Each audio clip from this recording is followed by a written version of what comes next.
Station is your final crimp station, and as you'll see here is a 1/2 inch hex nut. Well, actually it takes a 1/2 inch wrench.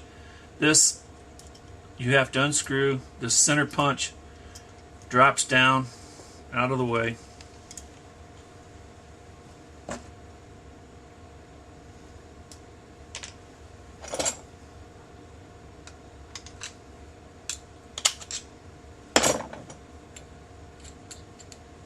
When you get it like that, where that's dropped down out of the way, in the back of your press, you'll see a notch. This will line up with that notch, and your top punch, or your punch inside your final crimp die, will screw through the hole.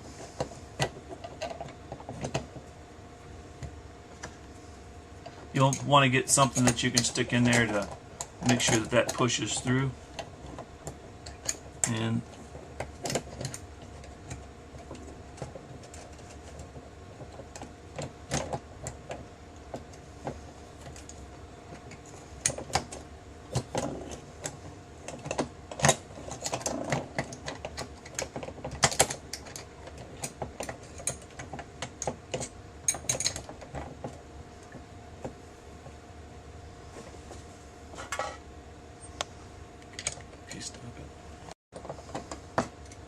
when you get it set up here, you're going to need a small screwdriver that you can reach down through there, because the base of the press is threaded, and you're going to have to thread this.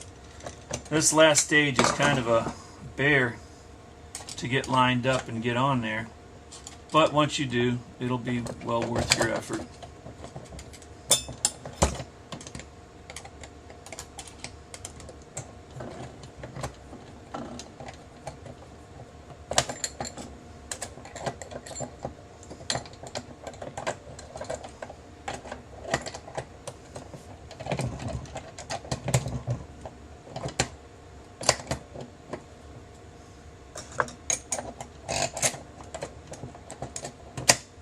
Okay, that's there, it snapped in. Now you have to screw this top punch up into your, make sure that your lock nut that's up here doesn't, really get in your way, and it's going to. Screw that down out of the way. And this top punch will thread into the press. There's a threaded hole there that'll thread into the press, and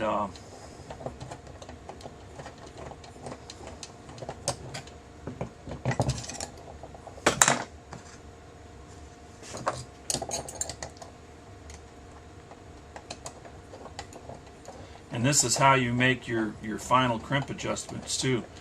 The distance that this is down, when we get to loading some here, it was how far in. Let me see if I can get some. These are 12 gauge shells, and the distance that punch is screwed down is the distance that this flat is. You should have a good recessed closed. Now, the adjustments here on your cam adjustment, here and here, if you're loading some shells and you notice that it's leaving a hole in the middle, you'll want to adjust this cam, either open or closed, till you get that hole to close up. And you want these to be good and straight. If you get too much, they'll be swirled, because what you're doing is you're adjusting where this rod hits this cam, and it will either close in this too much where it'll swirl that, or it won't close it in enough so that actually this outside of the shell will be flared, and that controls the flare or how much it closes up. So we've got it all put together with the exception of the